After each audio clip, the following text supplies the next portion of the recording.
यहाँ तो अमीर और अमीर होता जा रहा है। सब कुछ दो आदमी ले लेंगे, अडानी और अंबानी, हमारे आपके लिए कुछ नहीं बचेगा। और उसके बाद अगर आप आवाज उठाएंगे, आप अगर आवाज उठाएंगे तो आपकी आवाज को दबाने के लिए डिफेमेशन किए जाए। पिछले एक हफ्ते में मेरे ऊपर 2 डिफेमेशन केस हुए। मैंने खाली इतना बताया था कि फ्रोजन फूड का दौर चल रहा है, आपको 3-3, 4-4 महीने पुराना खाना खिलाया जाना है रेस्टोरेंट, और वो खाना खा करके आप बीमार पड़ेंगे, आप हॉस्पिटल में जाएंगे, हॉस्पिटल में आपको हालात पता है क्या है। भाई एक बात बताइए, आप विकसित बनने की बात पहुंचेंगे ना नीट पेपर लीक से, तब आप ऐसी रोज खबरें सुनिए कि फला डॉक्टर ने एक किडनी निकाल ली, फला ने दोनों निकाल ली। तो ये हम जो देख पा रहे हैं आईआईटी लोगों को बताने की, जिस पेपर लीक को हम बहुत छोटा समझ रहे हैं।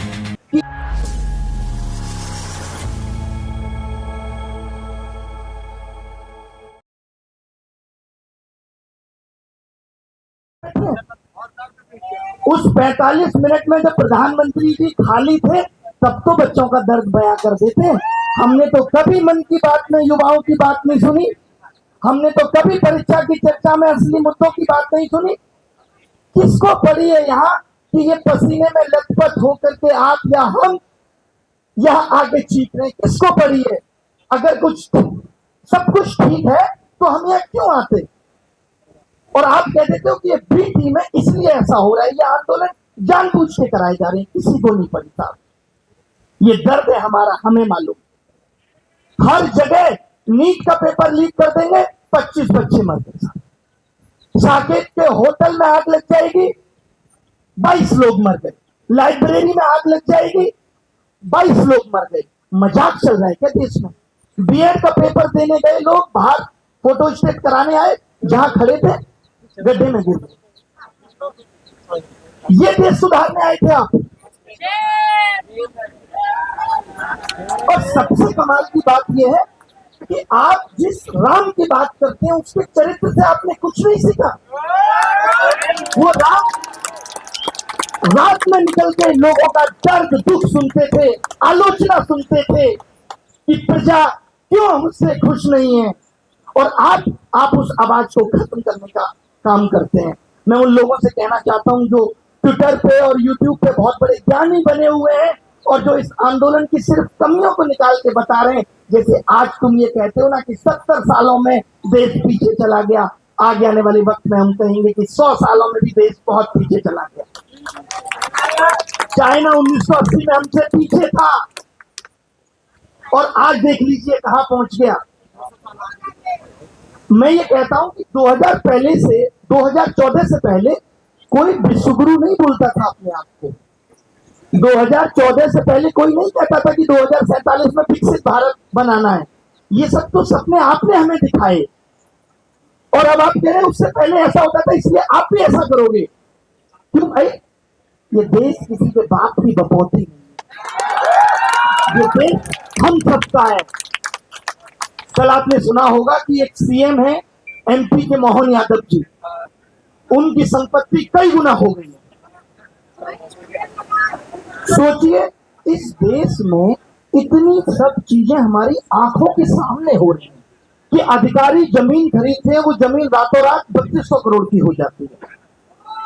अब बताइए जो बैठे लोग सत्ता में, उनको तो सब कुछ पता है, अगर वो इस तरीके से देश कब जाएंगे तो हमारे आपके लिए बचेगा क्या? हमारे आपके आने वाली पीढ़ी के लिए बचेगा क्या?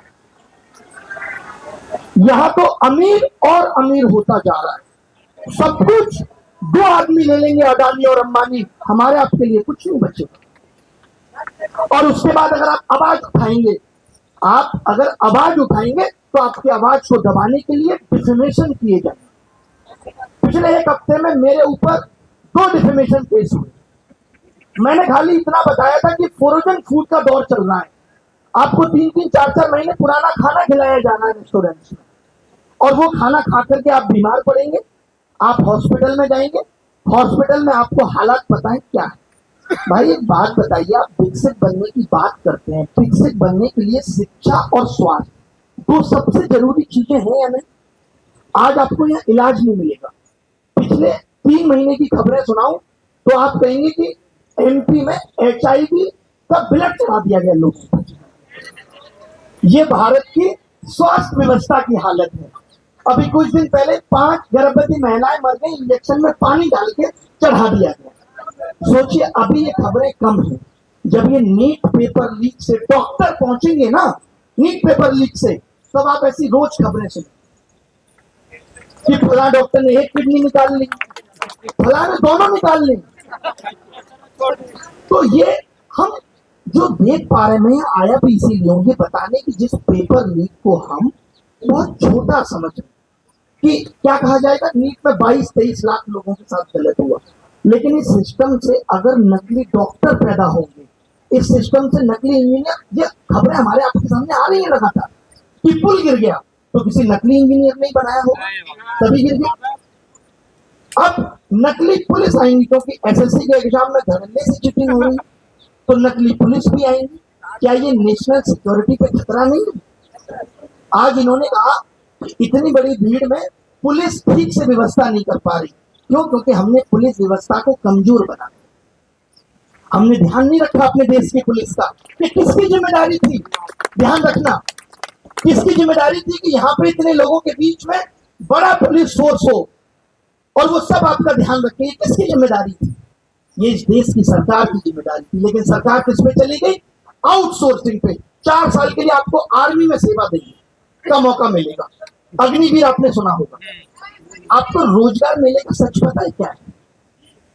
रोजगार मेले में रिपीटेडली सेम लोगों को, ऐसे में तमाम प्रूफ अभी आकर के यूट्यूब पे दिखाऊंगा, भी सेम लोगों को जिसको पिछले साल मिला था, वो जो पत्र देते हैं प्रधानमंत्री जी, सेम आदमी को इस साल भी मिला है। और हमें आपको बाहर से क्या दिखता है? रोजगार मेले में इतने लोगों को तो रोजगार दिया जा रहा है। यहाँ कॉन्ट्रैक्ट बेस पे नौकरी चल रही है, और वो कॉन्ट्रैक्ट कौन उठाएगा? गुजरात के ठेकेदार। सिर्फ वो कॉन्ट्रैक्ट उठाएंगे, उनको सरकार से 25,000 मिलेगा, और वो आप तक कितना पहुंचेगा? 15,000। उस केस में क्या होता है, आपने देखा होगा कितने लेबर आंदोलन हुआ नोएडा में। क्यों हुआ था? कि ठेकेदार बीच में कमीशन बहुत खा रहे। और मुझे मोदी जी की 2014 की बात याद आती है, वो कहते थे कट कमीशन, करप्शन से देश घिरा हुआ है, हम इसे मिटा देंगे। भाइयों बहनों से ज्यादा कहते थे मित्रों, और उनके मित्रों में वो इमोशन था कि उस मित्रों से हमने उसे मित्र समझ लिया। और आज जब ये दुख और बेचैनी अंदर है, तब याद आता है कि दुश्मन ना करे दोस्त ने वो काम किया। ये जो पेपर लीक चल रहा है, ये पेपर लीक एक बड़ा शब्द है, लेकिन पेपर लीक, जो लोग यहाँ पे काफी बुजुर्ग भी आए हैं जिनको पता ही नहीं होगा, सिर्फ देखने आए, मैं उनको बताना चाहता हूँ कि ये पेपर लीक उद्योग है क्या। आप मुझे एक बात बताइए, एक परीक्षा में आपको 100 प्रश्न पूछने और आपको पूरा 1 साल मिलता है, क्या आप वो 100 प्रश्न सही नहीं बना सकते? जी बना सकते हैं, बना सकते हैं। आप जानबूझ के एक पेपर में 100 में से 20, 25, 30 तक सवाल गलत पूछते हैं, और आप कहते हैं कि हर गलत सवाल पे जो बच्चा पेपर देगा उसको एक सवाल पे 100 रुपए देना। आप सोचिए, ये एक बच्चे से 3-3 हजार रुपए वसूल रहे हैं। इन्होंने इस एग्जाम सिस्टम को धंधा बना दिया। यहाँ पे जो हमारे पुलिस मित्र या CISF या PISF वाले जो लोग सेलेक्ट होके आए हैं, उनको मालूम होगा कि कितना दर्द झेल के उनको ये वर्दी मिली, जबकि वो बहुत अच्छे थे पढ़ाई में, लेकिन हर बार सिस्टम की खामियों के चलते नहीं पहुंच पा रहे थे। इस देश का युवा इस देश की सेवा करना चाहता है, लेकिन आप अगर उसे मौका नहीं देंगे, मौका किसको मिल रहा है? इनके अपने लोगों को मौका मिल रहा है। 15,000 वैकेंसी में पता ही नहीं चलता कि कौन 15,000 लोग सेलेक्ट हुए। हमने कभी, आज सोचिए, मैं जब यहाँ स्टेज पे आ रहा था, मुझे बोला गया कि पहली लाइन यहाँ से शुरू करिएगा कि मैं किसी राजनीतिक दल के खिलाफ नहीं हूँ। क्यों कहना पड़ रहा है, मैं पूछना चाहता हूँ। क्योंकि आप कह देंगे ये राजनीति हो रही है यहाँ पे। चलिए मान लेते हैं पेपर लीक उद्योग को बंद करने के लिए राजनीति हो रही है, तो सही काम के लिए हो रही है क्या गलत काम के लिए हो रही है? आज अस्पतालों की हालत ये है, आप में से कितने लोग इस बात को रिलेट करेंगे कि जब आपके घर में कोई बड़ी समस्या आ जाए तो फाइनल ये कह दिया जाता है कि अब इसको दिल्ली रेफर करो, एम्स। कह दिया जाता है ना। क्या हम आजादी के 75 साल बाद, जिसको अमृतकाल कहा जा रहा है, उसमें एक हॉस्पिटल ही बना पाए ऐसा कि अब एम्स दिल्ली चले जाइए। दिल्ली एम्स की हालत पता है आपको क्या है? सुबह 3 बजे से लाइन लगती है। और ये क्या कह रहे हैं? ये कह रहे हैं कि 2047 में भारत विकसित हो जाए। आप लोग कितने लोग नेहरू बिहार में रहते होंगे? कोई रहता है? गांधी बिहार में रहते हैं? आप मुझे बताइए, अगर उसकी किसी बिल्डिंग में आग लग जाए तो बचना मुश्किल है? कोई नहीं बचेगा। आप भारत को विकसित बनाने की बात कर रहे हैं और आप दिल्ली के कोने को विकसित नहीं बना पा रहे। अगर मुझे यहां से चंडीगढ़ जाना है और उस रास्ते में पानीपत आ ही नहीं रहा, इसका मतलब है कि मैंने गलत रास्ता पकड़ा। ये विकसित भारत का रास्ता हो ही नहीं सकता। आज से 15 साल पहले धनिये में एक महक आती थी, अदरक में एक महक आती थी। आज वो महक खत्म हो गई, आज नहीं आती। क्यों? क्योंकि अदरक, धनिया, ये सब कुछ नकली दिख रहा है, सब कुछ एडल्ट्रेटेड है, केमिकल मिलाया जा रहा है। खाना आप खराब खाएंगे बाहर, रेस्टोरेंट में जो खाना मिल रहा है वो 2-2, 3-3 महीने पुराना है। ये पीछे जामा मस्जिद में कंपनियां मशीन से खाना बना रही है, वहीं से आता है फ्रोजन होकर। आप बीमार हो जाएंगे, आपको इलाज नहीं मिलेगा। बेसिक शिक्षा आपकी कमजोर है, आपको हॉस्पिटल व्यवस्था सही नहीं मिल रही। जिन बिल्डिंग्स में आप पढ़ने जा रहे हैं वो आग लग जा रही है। फिर सरकार क्या करती है? उसके बाद कमेटी बनाती है। अभी साकेत की जब मालवीय नगर में आग लगी थी, 15 दिन तो हो गए ना, क्या आया कमेटी का रिजल्ट? कमेटी तो सीसेट को लेकर भी बनी थी और उसने कहा था कि सीसेट नहीं होना चाहिए। तो ये सब कमेटी बनाना, एयरफोर्स से पेपर ले जाना, सिर्फ ध्यान भटकाने के लिए होगा। सरकार की मंशा में कहीं ये नहीं दिख रहा कि हम इस सिस्टम को ठीक करना चाहते हैं। आप बताइए, अगर ये स्कूल व्यवस्था को ठीक करना चाहते हैं तो इनके ही मंत्री राजनाथ सिंह साहब, रक्षा मंत्री, वो प्राइवेट स्कूलों का उद्घाटन करने क्यों पहुंचे?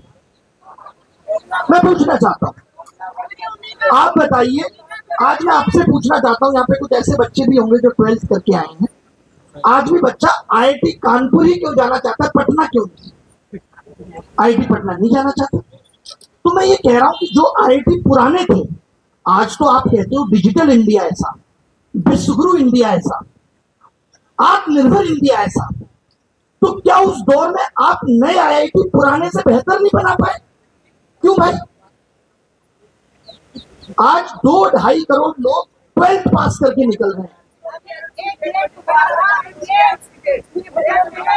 सोचिए, इन लोगों को पता चल रहा है, तो इन 18, 19 साल के लोगों को जब ये पता चल रहा है कि 10,000 करोड़ का घोटाला हो गया प्रधानमंत्री विकास कौशल योजना में, सीएजी रिपोर्ट कहती है ये। आपको पता है विकास कौशल योजना किसके तहत चलती है? स्किल डालने की जिम्मेदारी किसकी है? नहीं पता। सोच, ये भी जिम्मेदारी शिक्षा मंत्री की थी। शिक्षा मंत्री की जिम्मेदारी थी कि एजुकेशन में कैसे स्किल डाला जाए। और क्या कमाल का स्किल डाला कि उसमें 10,000 करोड़ का घोटाला।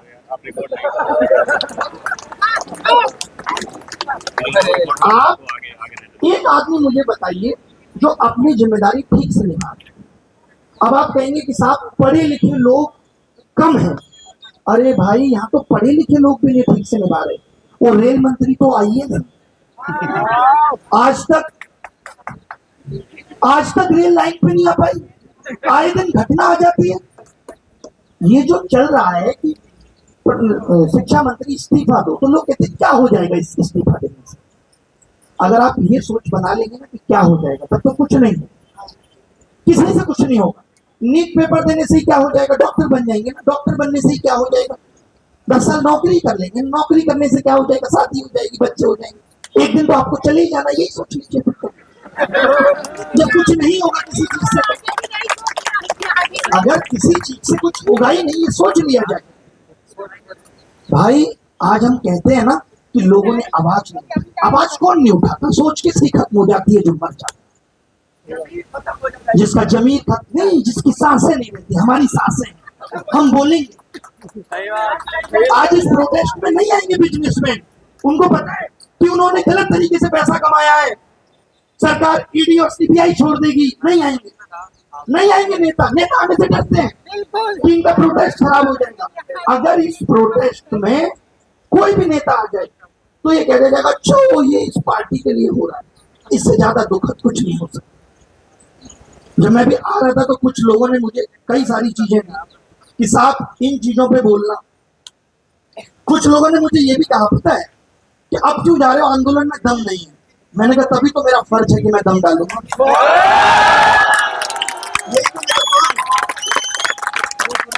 अगर युवाओं की बात हो रही है, अगर मुद्दों की बात हो रही है, अगर उन चीजों की बात हो रही है जो देश का भविष्य है, जिससे भारत एक विकसित नेशन बनेगा, राष्ट्र का निर्माण है। आज लोगों को क्या प्रॉब्लम है, ये जेनजी जनरेशन आ गई, अजीबोगरीब करती है। ये वो जनरेशन आपको अजीबोगरीब लगती है। और ब्लिंकिट कैसा लगता है, 8 मिनट में नारियल का पानी आपके सर के ऊपर फेंक के मार देता है, वो आपको ऐसा लगता। मतलब आप इस जनरेशन की अच्छी चीजों को स्वीकार करेंगे नहीं, और ये जनरेशन में आपको कमियां दिख रही हैं। अरे इसका अंदाज है ऐसे, इसका अंदाज है इस तरीके से रिप्रेजेंट करना अपने आप को। अच्छी बात है, आज से पहले आंदोलन होते थे तो वही लोग पहुंचते थे जो प्रभावित होते थे। मैं खुश हूं इस जनरेशन से कि जो प्रभावित नहीं है, लेकिन उतना दूर का सोच पा रही है कि कल को हमारे लिए भी दिक्कतें होंगी। तो ये अच्छी बात है, ये खूबसूरती है इस आंदोलन की। लोग एक्सेप्ट नहीं कर पा रहे, बात इस जनरेशन को एक्सेप्ट नहीं कर पा रहे। कुछ लोग एक वीडियो जारी कर देंगे कि ये एलजीबीटी आंदोलन में क्यों आ गए, देश के नागरिक नहीं है, उनको वोट देने का अधिकार नहीं है, क्यों नहीं होंगे वो? हर कोई किसी को होना चाहिए आंदोलन का हिस्सा, वो क्यों नहीं होंगे? अब इनको ही देख लीजिए, इन्होंने एक्सेप्ट कर लिया मोबाइल कल्चर। पानी, थोड़ा पानी वानी पी लेंगे, थोड़ा भी बोलेंगे, 10-15 मिनट है अपने पास आराम से। बहुत चीजों पे बात है। मैं चाहता हूं कि इस मंच की आवाज दूर तक जाए।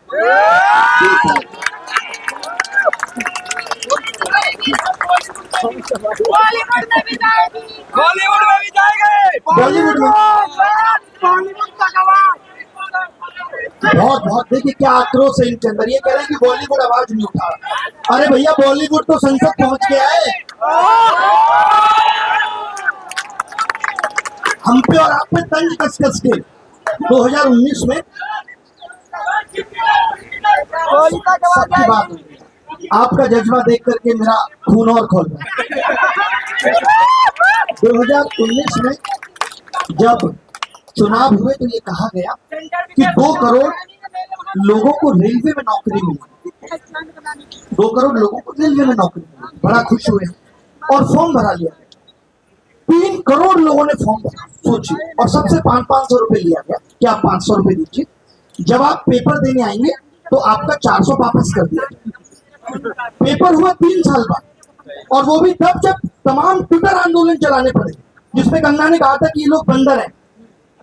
मैं मतलब यही बड़ी हैरानी होती है कि कुछ कोई आकर के बंदर कह देता है। अरे हम में फुर्ती है, वो बहुत फुर्तीला होता है। तुम हमें जमीन से उठा लोगे, हम पेड़ पेड़ पे चल के भागते रहेंगे। अब एक बयान आया सीजीआई साहब का, जब कि कॉकरोच है इस देश का युवा।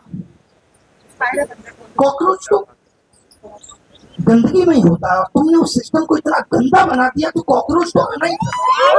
तुम जिम्मेदार हो, तुम जिम्मेदार हो इसके लिए।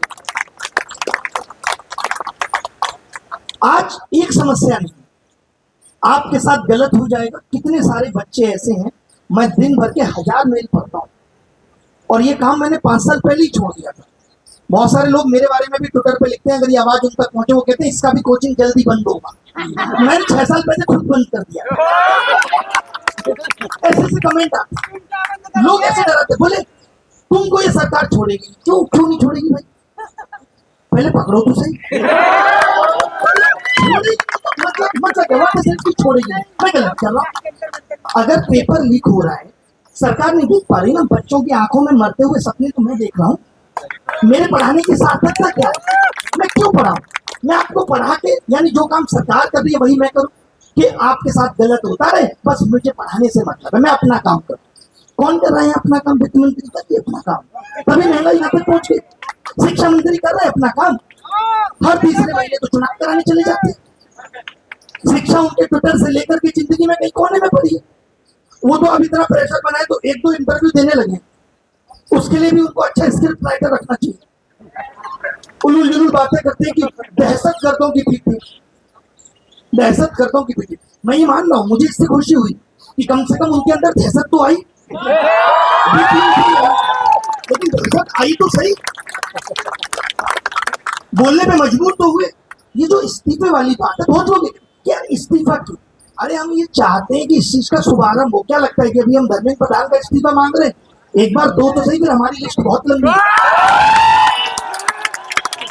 हमारी लिस्ट बहुत लंबी है, बहुत लोगों से मांग रहे हैं।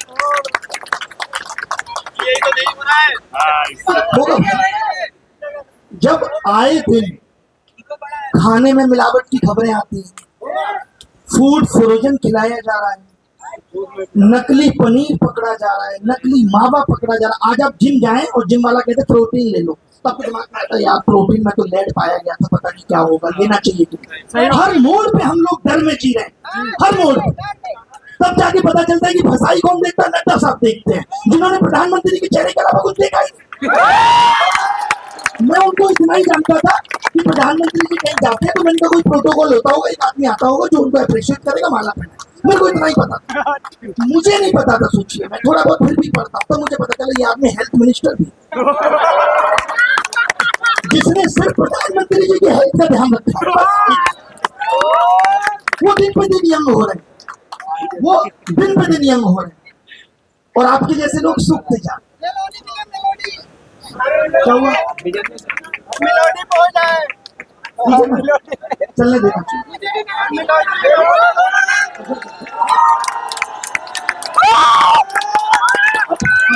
इन सब चीजों पे मैं बस एक चीज पूछना चाहता हूँ, विपक्ष इसलिए बेचारा, विपक्ष की लाचारी को भी समझिए, क्योंकि जो ये कर रहे हैं उसका कुछ परसेंट वो भी पहले करके बैठा है, तभी तो हालात यहाँ तक पहुंचे। अब वो बेचारा आवाज उठाने में असमर्थ है, उसको पता है आवाज उठाएंगे तो आवाज के साथ ये भी दबा दिए जाएंगे, अब वो नहीं उठाएगा आवाज। अब बात आती है बिजनेसमैन की। बिजनेसमैन इसलिए नहीं उठाएगा क्योंकि ना उसका जीएसटी ठीक से भरा गया है, ना इनकम टैक्स, वो नहीं उठाएगा। तो फिर अब इस देश में आवाज उठाने के लिए बचा कौन है? अगर करप्शन के नाम पे तुम देश को लूटते रहो, और हर जगह, आज यहाँ पे हमारे तमाम पुलिस बंधु भी खड़े हैं, मैं इस बात पे उनकी तालियां चाहता हूँ, वो या फिर साफ बोल दें कि दिल्ली में थाने में एसएचओ की पोस्टिंग के लिए पैसा नहीं जाता।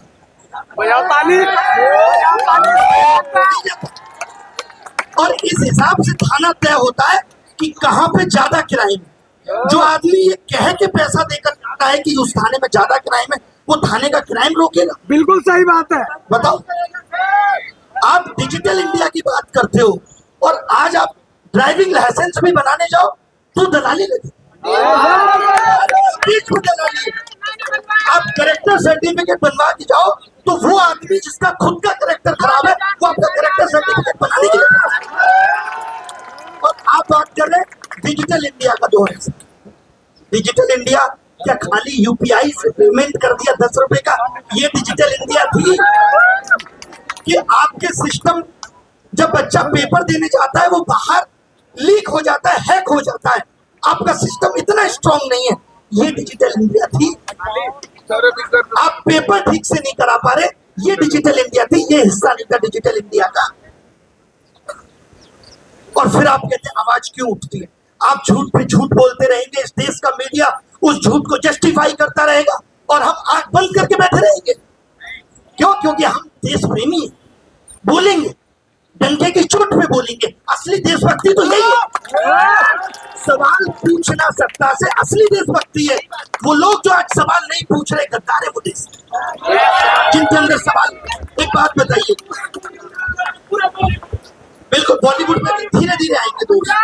अरे रुक जा यार, देखिए सबने आपको लूट लिया बच्चा नहीं। बहुत बहुत बढ़िया बोलते हैं, आपको जल्दी माइक देंगे। एक चीज मैं और कहना चाह रहा था, आपने भुलवा दिया। अभी आपको पता है मोदी जी यूरोप गए थे। मैं कुछ एग्जांपल इसलिए ले रहा हूँ, मैं मनसा दिखाना चाहता हूँ। चॉकलेट खिलाने वहां उन्होंने बोला है कि एक्सपोर्ट में पिछले 12 साल में भारत ने 35 गुना वृद्धि की। मैंने जब ये फैक्ट चेक किया, आप चाहें तो खुद भी कर सकते हैं परप्लेक्सिटी पे डाल के, 2 गुना है, 2 गुना, 2 को 35। नहीं आती। और सोचिए मीडिया इस चीज को बड़े बड़े अक्षरों में चला रहा है, छोटा सा नीचे लिखा है प्रधानमंत्री नरेंद्र मोदी। मीडिया को पता है ये झूठ है, लेकिन वो देख रहा है। छोटा छोटा किसको देखेगा? जैसे नहीं देखते आप, टर्म एंड कंडीशन छोटी छोटी होती है हर जगह टर्म एंड कंडीशन छोटी छोटी। आज यार हम लोग किस किस के लिए लड़े? आज आप हेल्थ इंश्योरेंस कराएंगे, आपके पीछे चाचा पीछे पड़ जाएंगे, हेल्थ इंश्योरेंस ले ले, क्योंकि उनका कमीशन फिक्स है। उसके बाद अगर आपने हेल्थ इंश्योरेंस ले लिया और आप हॉस्पिटल में चले गए, किसी तरीके से आप भर्ती हो गए, तो आप भर्ती होते रह जाएंगे और अप्रूवल नहीं आएगा। और अप्रूवल आ गया और कह दिया कि आप पे करके चले जाइए, रिम्बर्स हो जाएगा, तो रिम्बर्स नहीं मिलेगा। हेल्थ इंश्योरेंस वाले बाद में बोलेंगे ये बीमारी कवर नहीं है। यार आप हमें हर स्टेज पे लूट रहे हो, कौन देखेगा ये सब? क्या करने के लिए हमने हेल्थ मिनिस्टर बनाया है? देश को लूटने के लिए। बताइए। समय को और गांजा के लिए। आज जैसे इन्होंने भी मुझे बताया कि सर जो ये एग्जाम सेंटर है, तो 2 बातें निकल के आई कि भाई सेंटर्स, आपने देखा होगा आज से 6-7 महीने पहले एसएससी का एक प्रोटेस्ट हुआ था, जिसमें ये मुद्दा उठाया गया था प्रोटेस्ट में कि एक एफिलिएशन बोर्ड बनना चाहिए जिसकी निगरानी में सेंटर्स अच्छा काम करेंगे। रजत है या लल्लन टॉप से ये मुद्दा उठा था कि सेंटर्स अच्छा काम करेंगे। हमें बड़ी खुशी थी, हमने एग्जाम्पल भी पता क्या दिया था उस वक्त? हमने कहा था जैसे सीबीएसई स्कूलों को एफिलिएट करता है। आज पता चला सीबीएसई खराब निकल गई। तो मैं अब किस चीज की मांग करूं? पहले मैं बोर्ड की मांग करूं या ये कहूं कि इनकी मनसा का कौन सा दवाई है? इनका इंटेंट ही खराब है। अब कुछ भी बना लीजिए। एनटीए भी तो इसीलिए बना था ना कि पेपर लीक नहीं होगा। अब काम सरकारें इस पे करती है कि पेपर लीक एक्सक्लूसिव हो, ये जो टेलीग्राम पे घूम रहा है ये ना हो। अगर आपने पैसा दिया है तो आप ही को मिलेगा, इसीलिए टेलीग्राम बैन किया। पेपर की लीक प्रोसेस एक्सक्लूसिव है, जिसका पैसा उसी को नकल होगी। और ये आ गया है, अगले साल सीबीटी होगा। आपको पता सीबीटी क्या है? सीबीटी में अगर आपने पैसा दिया तो आपका सिस्टम बाहर हैक हो जाता है और सिर्फ आप ही को नकल होगी। ये हम ऐसे एसएससी के एग्जाम में तमाम ऐसी सीबीटी में हुई खामियां देख चुके। तो दिल ऐसा हो गया, लेकिन मैंने एक चीज सीखी, हिम्मत नहीं हारनी। आपकी इजाजत हो तो इसमें एक शायरी कह दूं।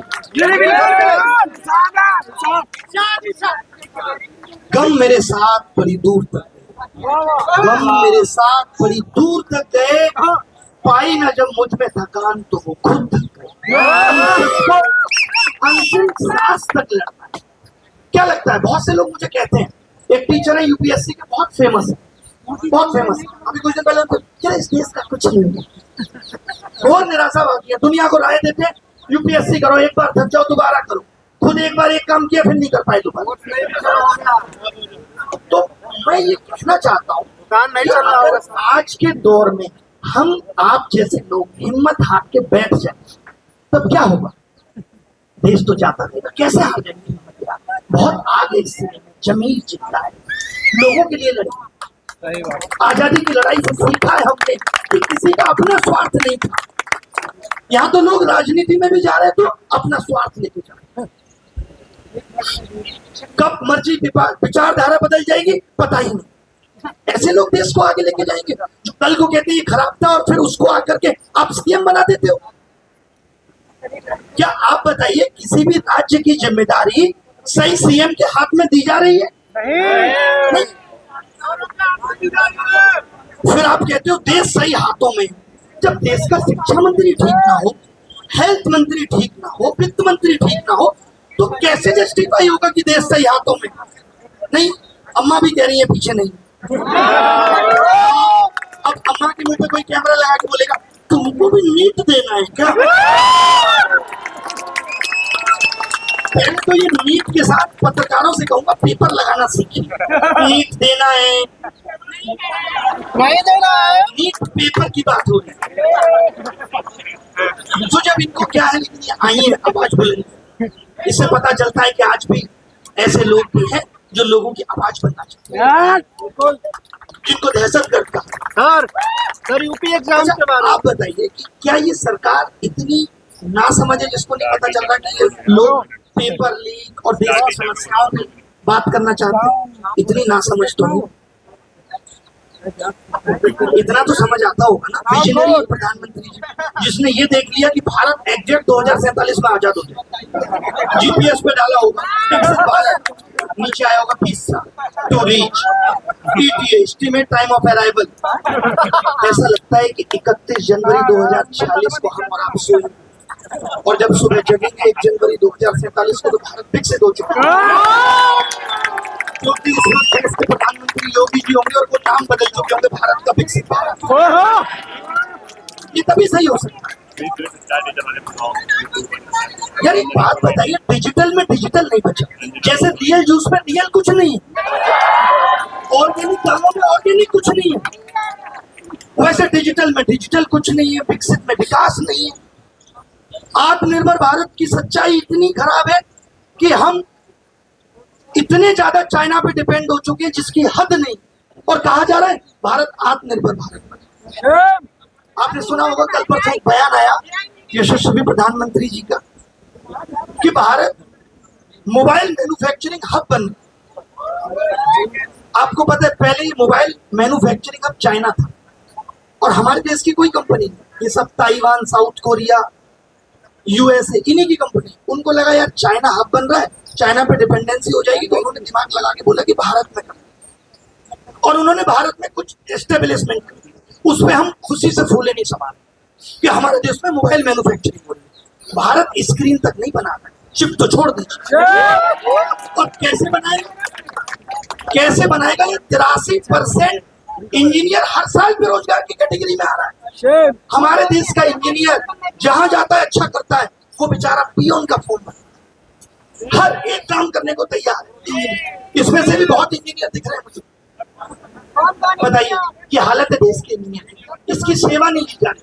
और आपको पता है भारत ने जो अपनी GDP बचा रखी है वो सिर्फ सेवाओं के दम पे ही बचा रखी है। भारत सर्विस सेक्टर में अच्छा करता है, यानी लोगों को सर्विस देना आता है। तभी अगर वही सर्विस इस देश के अंदर ली जाती, उनको अपॉर्चुनिटी दी जाती तो। और फिर न्यूज में क्या आता है, सिलेंडर तो कनाडा में भारत से महंगा है। वहां के लोगों की औकात है कि उससे भी महंगा खरीद।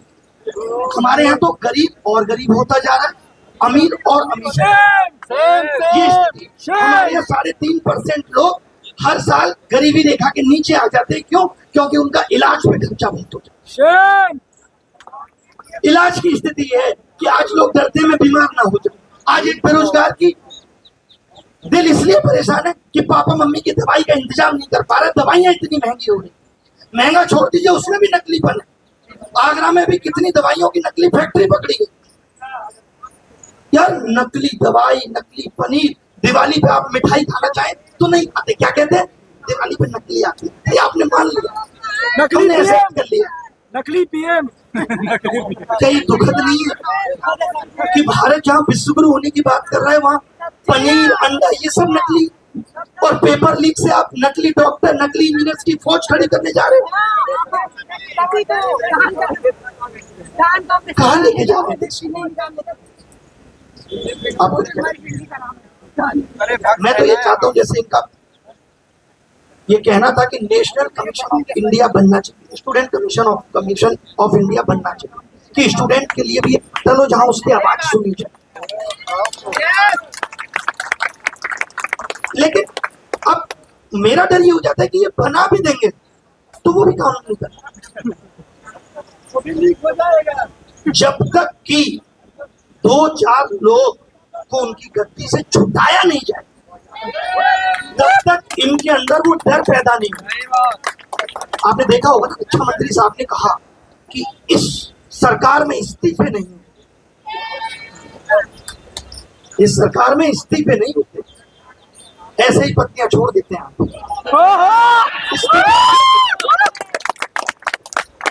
हम तो दूसरी पार्टी के लोगों का इस्तीफा करा के अपने यहाँ लिया।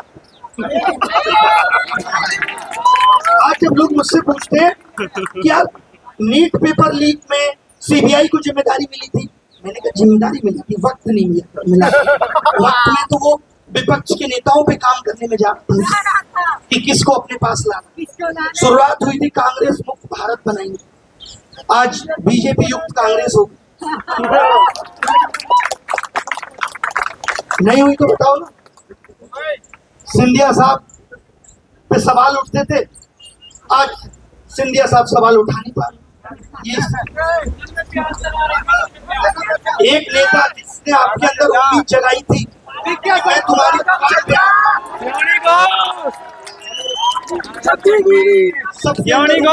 मैं तुम्हारी आवाज उस आदमी की आवाज निकल ली गई भाई, अब सिर्फ पत्नी की आवाज आ रही है। ये दुखद नहीं, ये मैं इसलिए बता रहा हूं ताकि आप लोगों के अंदर मैं ये भरोसा दिला पाऊं कि सरकार की मंशा देश को आगे ले जाने में नहीं। अगर ऐसा होता तो हमारा जो हर साल का गुड्स पे डेफिसिट है वो लगातार, आप सिंपल भाषा में ताई आई है, मैं इसलिए बताना चाह रहा हूँ ये बात। अगर एक कंपनी 2020 में 20 करोड़ के लॉस पे थी, फिर 40, फिर 50 और 350 पे पहुंच गई, तो मैं पूछना चाहता हूँ क्या ये सही दिशा है उस कंपनी की? नहीं, यही हो रहा है। ट्रेड डेफिसिट लगातार बढ़ रहा है। 2025 में हमने चाइना से रिकॉर्ड तोड़ सामान मंगाया है, रिकॉर्ड तोड़ सामान खरीदा है और दिया कुछ नहीं उसकी तुलना, और हम क्या करें, आत्मनिर्भर भारत बने। मुझे लगता है ये नेता आपस में ही खेल रहे, क्योंकि ये सब आत्मनिर्भर हो चुके। इनको अब दिक्कत नहीं, बच्चे विदेश में सेटल, जब इनका दिल करेगा ये खुद भी सेटल हो, और देश में हम और आप जैसे लोग पड़े रहे। आज इतना दुखद लगता है, मैं एक बिजनेसमैन से मिला, उसने हमें खुद बुलाया, बोला पेपर लीक पे चर्चा हो। मैंने कहा अच्छी बात है चर्चा हो, तो बोले लेकिन धर्मेंद्र प्रधान का इस्तीफा नहीं होना चाहिए। जैसे मीडिया में क्या सिस्टम में कमी, व्हाट द हेल इज, किसके हाथ में है सिस्टम? किसके हाथ में सिस्टम? एक बात बताइए, आपका एक भाई बदमाश निकल जाए, रोज लोगों को लूट कर लाए, आपके इस परिवार में दिक्कत है। अरे बाप में दिक्कत है जो इस परिवार को चला रहा है, वो इसको संस्कार नहीं दे पाए, मानेंगे या नहीं? और सिस्टम में दिक्कत, कौन जिम्मेदार है उस दिक्कत के लिए? तो वो भाई साहब कह रहे कि नहीं नहीं नहीं, ये बात नहीं होगी, मेरी तो कल को 30,000 करोड़ की 100 कंपनियां बनने को तैयार है, मैं कुछ नहीं बोलूंगा ऐसे।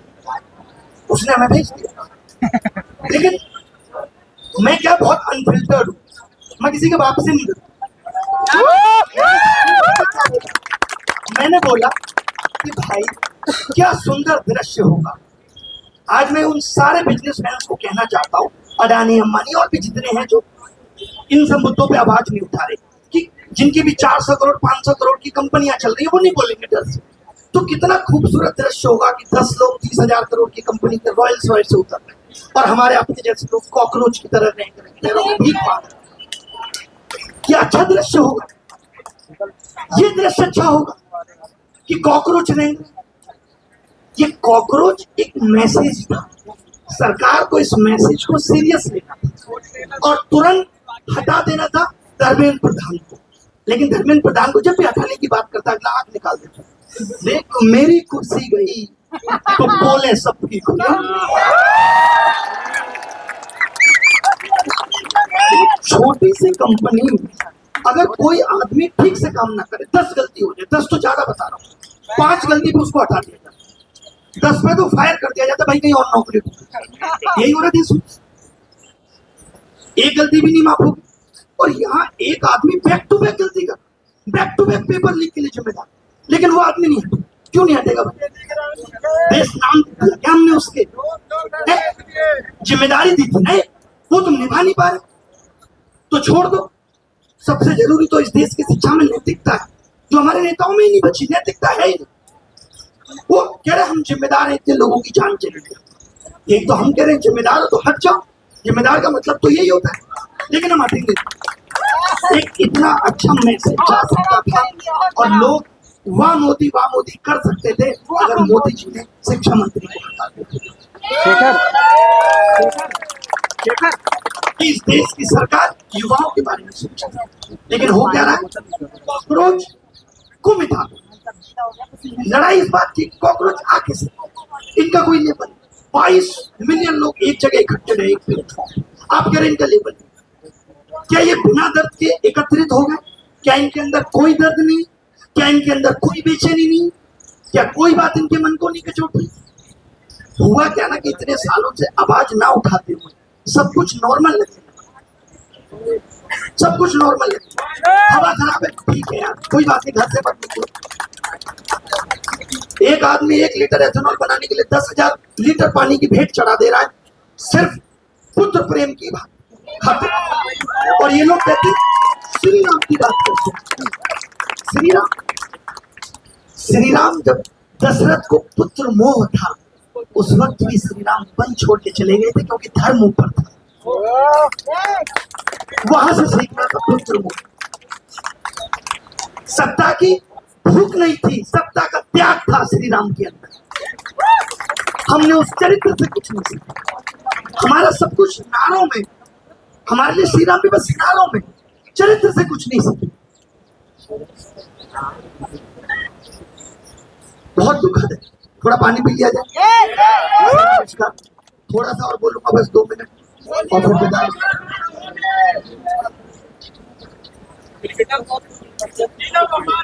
सर यूपी एग्जाम के बारे में आवाज उठी है कि भाई क्रिकेटर ऐसा कर।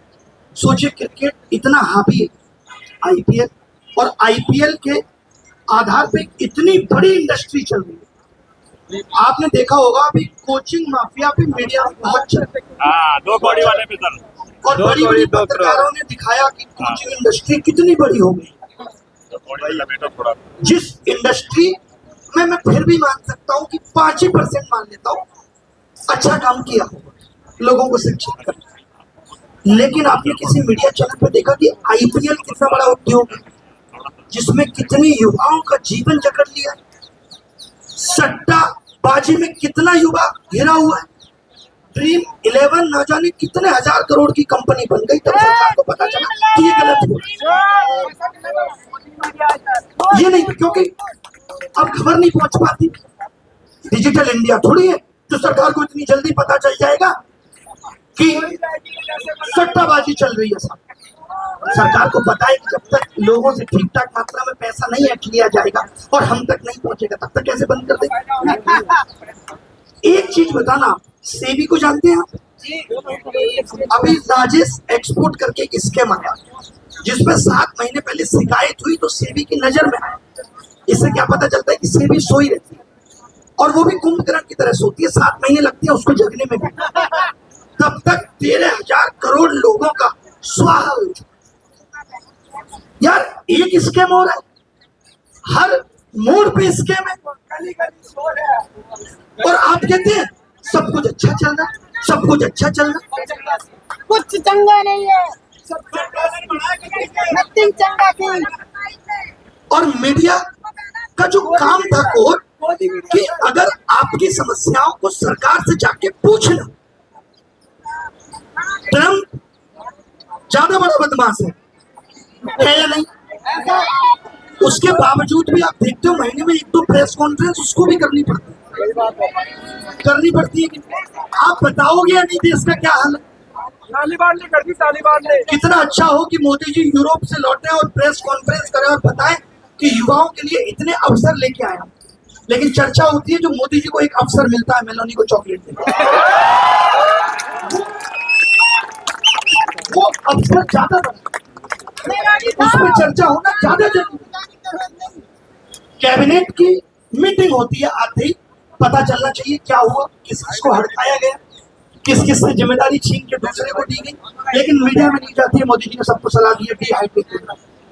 मैं तो पहले से ही कह रहा हूँ कि इनकी कैबिनेट को इतनी समझ नहीं है कि गर्मी में डिहाइड्रेटेड रहना या हाइड्रेटेड रहना, उसकी सलाह भी मोदी जी देंगे। मोदी जी देंगे, पानी पियो, आम कैसे खाते हैं मोदी जी बताइए, आम कैसे खाते हैं? आम कैसे खाते ये हैं? बड़े मुद्दे हैं।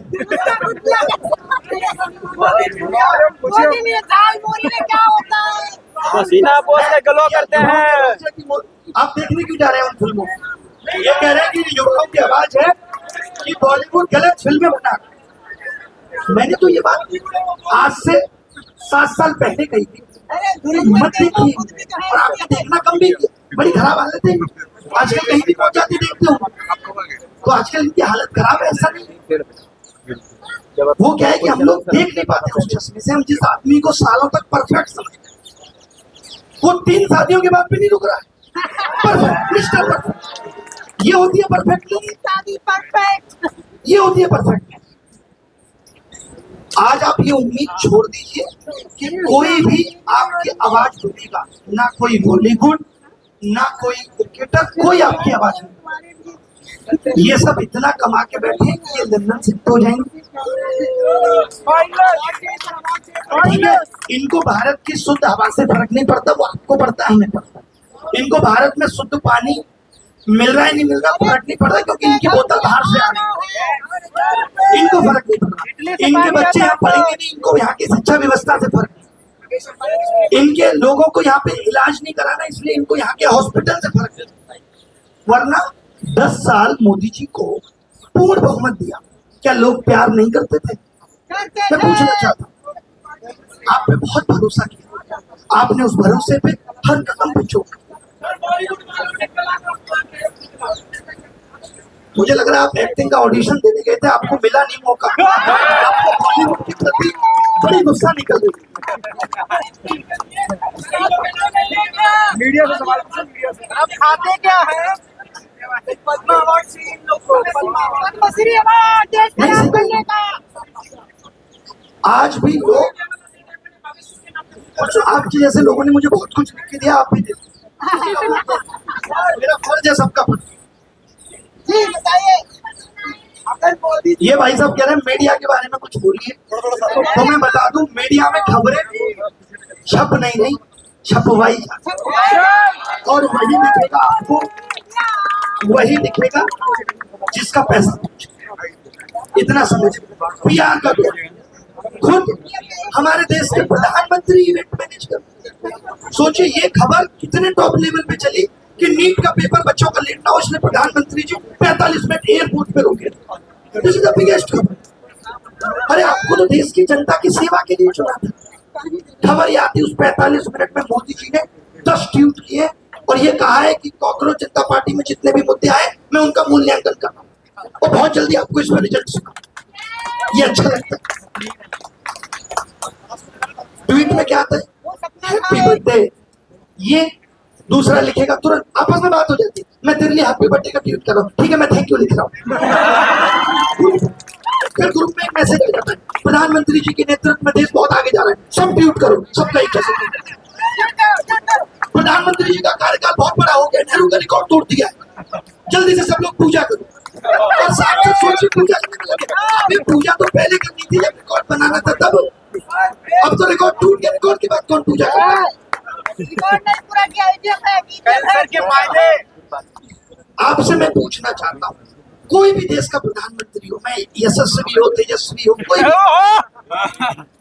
क्या उसकी उपलब्धियां क्या रही वो इस बात से तय होगा कि उस दौर में देश कितना आगे, ना कि उसकी पर्सनल उपलब्धियों से कोई मतलब है कि उसने क्या रिकॉर्ड तोड़ा। इससे मतलब नहीं, मतलब इससे है कि उस कार्यकाल में बदला क्या महंगाई कम हुई, बड़ी बड़ी बड़ी, क्या पेपर लीक रुक गए, क्या आज स्कूलों ने लूटना बंद कर दिया है कॉपी किताब और बस्ते के नाम पे? अरे गवर्नमेंट स्कूल बंद हो रहे, प्राइवेट खुल रहे। खबरें आती है स्कूल बंद हो रहे, ठेके खुल रहे। क्यों? मैंने पूछा एक सरकार के आदमी से कि क्यों बंद हो रहे, कह रहे ठेकों से सरकार को रेवेन्यू आता है। तो मैंने कहा कंपलसरी कर दो सबके लिए इस रेवेन्यू के चक्कर में। इस देश की हिपोक्रेसी समझ में नहीं आती कि बिहार में शराब नहीं पी सकते लेकिन यूपी में पी सकते। क्यों भाई? पानी पीते रहो ना, मतलब ये लॉजिक नहीं समझ। लो भाई सरकारी स्कूल इसलिए बंद हो पानी पीते रहो, गर्मी इतनी ज्यादा बेहोश। प्राइवेट में जा रहे हैं, प्राइवेट खुद का। बार बार थर्मामीटर में बुखार दिखे तो थर्मामीटर तोड़ दो थर्मामीटर खराब है, और बुखार ठीक हो जाए। ठीक हो जाएगा। वाह मेरे शेर। इंची टैप पे IQ चेक करना है। आप जैसे लोगों को जरूरत है। लोगों को मजबूर करना पड़ेगा कि वो आकर के बोले। लो भाई पानी पी लो। आज मैं उन सब लोगों को धन्यवाद और नमन करता हूँ जो यहाँ आए हैं बोलने के लिए, आवाज करने। छोड़ दीजिए बिजनेस और धंधा अगले जन्म में कर लेंगे या इसी जन्म में सब कुछ करना है, लेकिन आवाज बुलंद करिए। आज इस देश में जिसने भी पैसा कमाया है, 4 पैसे इन्होंने कमाए, हमने कमाए, किससे कमाए? आप लोग, पैसा कोई उत्पादन तो होता नहीं, हर किसी ने जनता से ही पैसा लिया। सरकार भी जनता के ही टैक्स से काम कर रही है। रोड बना रही है, बिजली दे रही है, ऐसे ऐसे 12 बिजली भी पहुंची है। ओ भाई सरकार का काम करने का तेरा गुमराह। और ये आपने थोड़े दिन पहले ऐड देखा होगा, बहुत चला, जल जीवन मिशन। हाँ, चल। हर छोटे से छोटे गांव तक जल पहुंच गया। और इंदौर जैसे शहर में मैं देखता हूं कि लोग जमीन पर रह रहे हैं पानी के लिए। गंदा पानी पी रहे हैं। आपने देखा होगा वीडियो की छोटी छोटी लड़कियां कुएं में उतर के कैसे पानी भर रही है। कहा क्या आपका जल जीवन मिशन? गडकरी साहब कह रहे हैं इससे रिलेटेड क्वेश्चन। आप कहते हो हमने शौचालय बनवाए, नीति आयोग की रिपोर्ट कहती है कि स्कूलों में महिलाओं के लिए शौचालय नहीं है। भाई अंजना पे सवाल ले ले यार। सब कुछ नारों में और एड में। अंजना पे सोशल मीडिया का ये सबसे खराब दौर रहेगा, जहाँ पे आवाज हम जैसे ही उठाते हैं उसको एक पियार फिर दबाएंगे।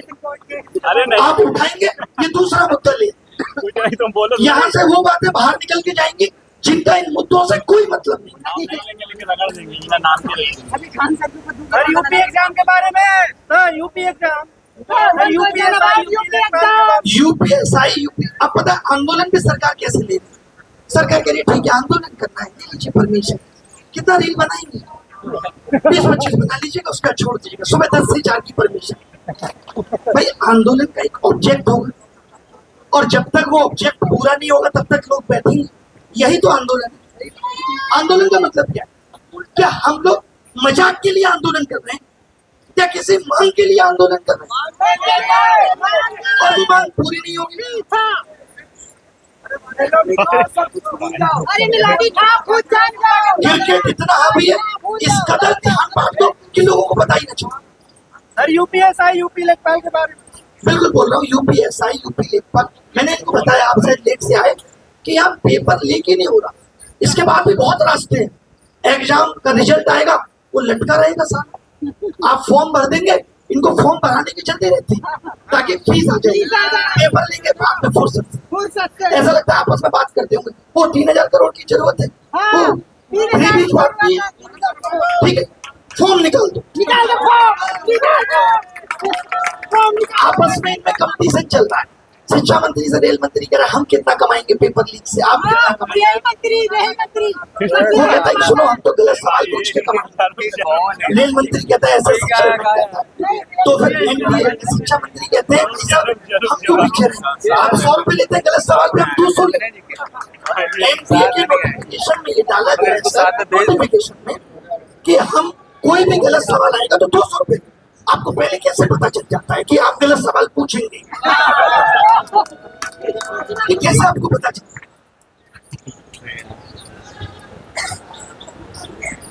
यूपीएससी जैसा इतना बड़ा एग्जाम, और उस एग्जाम के अंदर आप एक सीसेट का सेक्शन जिसके लिए आंदोलन हुए कि सीसेट नहीं होना चाहिए, इन्होंने कमेटी बनाई, कमेटी ने कहा ठीक है नहीं होना चाहिए, फिर इन्होंने कहा क्वालिफाइंग कर देते। उसमें ये इतने उलूल जुलूल सवाल पूछ रहे हैं कि ठीक लोग पहुंचेंगे ही नहीं, सेलेक्ट कैसे होंगे? हिंदी मीडियम तो पहुंचेगा ही। एजुकेशन मिनिस्टर को एजुकेशन का ही नहीं पता। बताइए ये सब तो कर रही है। और कौन सी बात? तो पहले तो मैं 2-3 चीजें क्लियर करूंगा कि मैं यहाँ आया हूँ तो मुझे इससे भी कोई आपत्ति नहीं है कि ये बी टीम में या सी टीम में या डी टीम। मुझे मतलब है छात्रों के मुद्दे से। इसको कौन फंड दे रहा है मुझे इससे कोई मतलब नहीं। अगर इस बात से मतलब है तो फिर मुझे इससे भी मतलब है कि बीजेपी को कौन फंड दे रहा है कि 10,000 करोड़।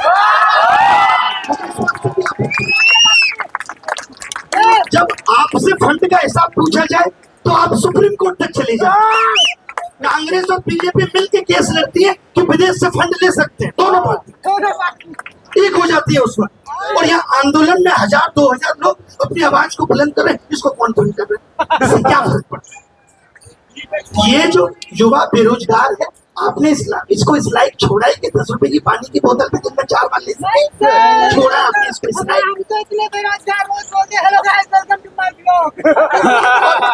सबसे बड़ी चीज कि ये जो कॉकरोच देश के नहीं है क्या, ये देश के नहीं है, ये देश के नहीं।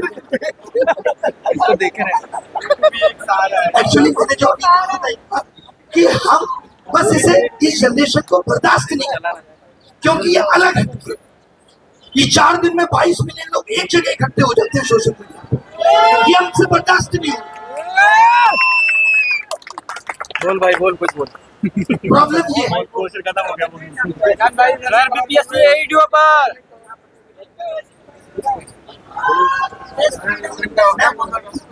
एक बात से कहूंगा, सर स्टार्ट टीचर पर अंतिम में 2 लाइन। वो हर एक आदमी जो आंखों पे पट्टी डाल के बैठा है और देश को पीछे जाता हुआ देख रहा है, वो सब इतिहास में गद्दार कहे।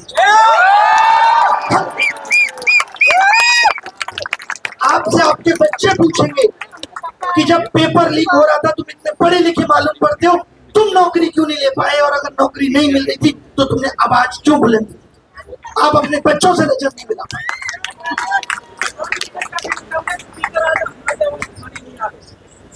नहीं, सब आवाज उठाने आएंगे। देखिए मैं सब टीचर से रिक्वेस्ट करता हूं, क्योंकि जो कोचिंग के मालिक है वो तो नहीं आ पाएंगे, इतना समझ। यहाँ पे जो आवाज उठाने आएंगे वो मैक्सिमम टीचर ही आ पाएंगे, क्योंकि उन सबको तो डर है और वो खुद डर का धंधा ही करते हैं। सर इलाहाबाद में आवाज उठाने वाली की कोचिंग सील कर दी जा रही है। आवाज उठाने वालों की कोचिंग सील। सोचिए, एक बात बताइए, कल लखनऊ में आग लगी या नहीं, क्या हुआ, 22 कोचिंग सील कर दी। उससे पहले आप क्या कर रहे थे। और आप जब कोचिंग सील करते हो तो क्या लगता है कि आपने इनका नुकसान किया, इनकी कोचिंग थी। नहीं भाई, इनकी कोचिंग में जो 3,000 बच्चा 40-40 हजार रुपए दे के बैठा है, उसके भविष्य का क्या। आप फीस रिफंड करवा देते, उसकी कर देते कोचिंग से, यानी कट तो लास्ट में जनता का रहा है। ये तो न्यूज में दिखता है कि कोचिंग से, कोचिंग का क्या, वो तो फीस ले ली, वो तो कहते कि सरकार ने मना कर दिया है, क्या करें, हम नहीं चला सकते। हर मोड़ पे सिर्फ विद्यार्थियों का हर एंगल से काटना चाहिए, कोई नहीं बोले। या मिड डे मील में बच्चों के खाने में सांप नहीं कटाना। कितने वीडियो आते हैं, वो मेरा दोस्त, वो मेरा देश जिसका डंका बज रहा है विश्व में, वहां एक बच्चा पानी में नमक डाल के रोटी खा। जहां प्रदूषित हवा से लोग मर जाते, जहां हर चीज नकली बिक रही है, लेकिन देश का डंका बजा है। कैसा डंका है, कमाल का अमृत काल चल रहा है।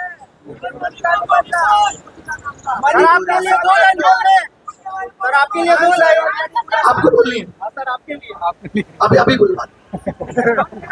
तो मैं आपसे जाते जाते 2-3 बातें कहना चाहता हूं।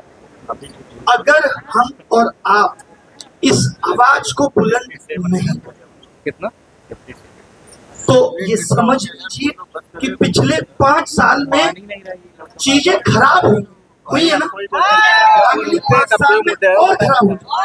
और होगा क्या, सरकार बदल जाएगी। फिर कोई एक आदमी आएगा जो कहेगा इस देश का प्रधानमंत्री मां बोलने को तैयार नहीं है।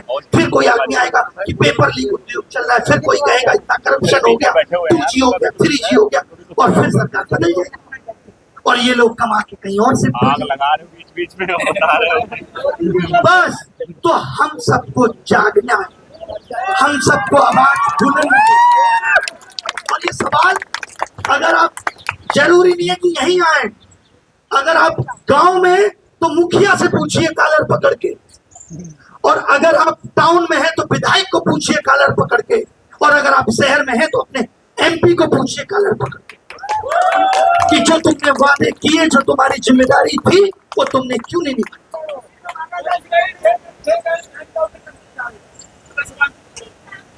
क्या करेंगे? किसके एग्जाम? वही सोचिए, हर एग्जाम पहले जो भर्तियां हर साल आती थी, अब वो भर्तियां ही नहीं आ रही। आप ऐसा कैसे हो सकता है कि कोई रिटायर ना हो रहा हो? ऐसा तो हो नहीं सकता। यानी आप किस दौर से भर्तियां कर रहे हो? आप कर किस दौर से भर्ती आ रहे हो जो हर साल भर्ती नहीं आ रही? चलो मैं तो कहता हूँ भर्ती मत लाओ, आप सही चला लेते। रेल आपसे सही नहीं चल रही, एनडीए आपसे सही नहीं चल रही, कोई अपना काम ठीक से कर ही नहीं रहा। सब पीछे हुए हैं। सोचिए, एक बच्चे का सेंटर अबू धाबी चल रही है सर, तो ये क्या कह रहे हैं? इनका कहना क्या कि उसने भरा था। एक बात बताओ, ये कितनी बेवकूफी वाली बात है। जब हम सेंटर भरते हैं, हमने जब एग्जाम दिए तो सेंटर की लिस्ट आती है। ऐसा तो है नहीं कि कोई भर देगा, फिर तो एक बच्चा भर देता जो है सऊदी अरेबिया, या भर देता कोई मार्स पे डाल देता कोई सेंटर, हो सकता था। तो ये भर कैसे गया? कितना अच्छा लॉजिक है। बच्चे ने भरा, मेरी आंखें भर आई कि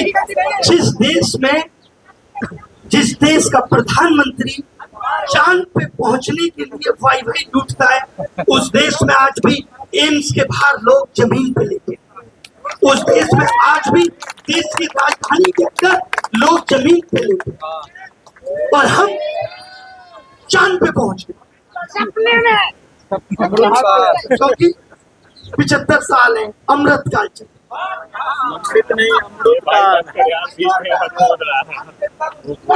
अमृतकाल सिर्फ एक ही आदमी के लिए, सिर्फ एक ही आदमी के लिए जो इस उम्र में भी एक भी अपनी इच्छा से कंप्रोमाइज करने को तैयार है। इस उम्र में भी जितना जिया जा सकता है उतना किसने मना किया? आप जी, आप ये जिम्मेदारी किसी और को दे दीजिए। अगर हम लोगों ने कोई जिम्मेदारी ली है, आज मैं शिक्षक हूं, मेरा काम पढ़ाना है, तो मैं उस काम को करते हुए और काम करूं तो अच्छा बाजूंगा। लेकिन मैं वही काम छोड़ दूं जिसकी जिम्मेदारी आपको दी थी। वो दिन दूर नहीं है जब देश के प्रधानमंत्री देश में सिर्फ चुनाव प्रचार के लिए आएंगे, आपको मालूम चलेगा। और होता क्या, आप देश के मुद्दों पे आवाज उठाएंगे, आवाज आप पे उठाएंगे। आज जब मैं निकल रहा था तो मैंने 4 बार शीशे में देखा, मेरे कपड़े ठीक है भाई, फटी जींस तो नहीं।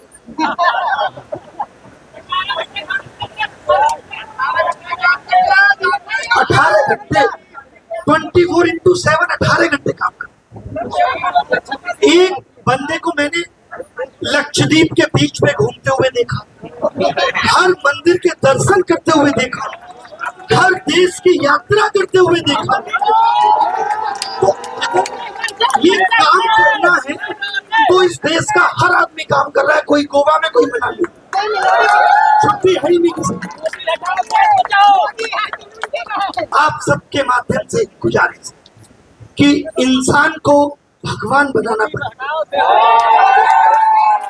भगवान बनाने के बाद आप सवाल नहीं पूछ सकते। आज सोचिए, जब मोदी जी मंदिर जाते हैं, आपने देखा होगा सोमनाथ में कैसी झांकी निकल रही थी, नहीं? और लोग एकदम पूरी जैसे के फोटो लटकी हुई है, डमरू वगैरह सब कुछ। भगवान आके कह रहे हैं, यार आप मुझे बता देते, आप स्वयं चलो।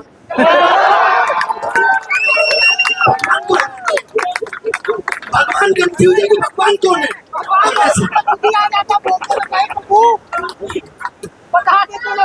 देखिए, मैं फिर से कहना चाहता हूँ कि हमने भगवान राम से विनम्रता भी सीखी है, और हमने उनको अधर्म का नाश करते हुए किस तरीके से रावण को मिटा दिया। हमने शिव को पार्वती के प्रति प्रेम में होते हुए भी देखा है और उस शिव को हमने तांडव करते हुए। तो ये देश, फिर से कहूंगा, किसी की जागीर नहीं, किसी के बाप की बपौती नहीं, ये देश हम सबका है। इस देश में हम सबका खून है और इस देश को दिशा हम सब भी देंगे। अगर कोई ये सोचता है कि इस देश पे जो चाहेगा उस तरीके का राज कर लेगा तो वो अपने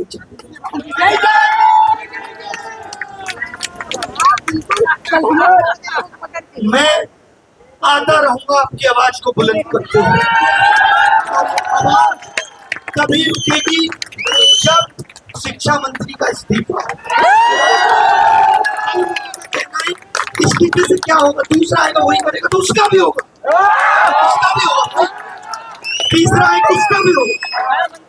तीन चीजें हम इस देश में अपडेट करके रहेंगे: एजुकेशन सिस्टम, एग्जाम सिस्टम और हेल्थ सिस्टम। क्यों? क्योंकि हमें इस देश के भविष्य की चिंता है। हमारे अंदर देश प्रेम जिंदा है,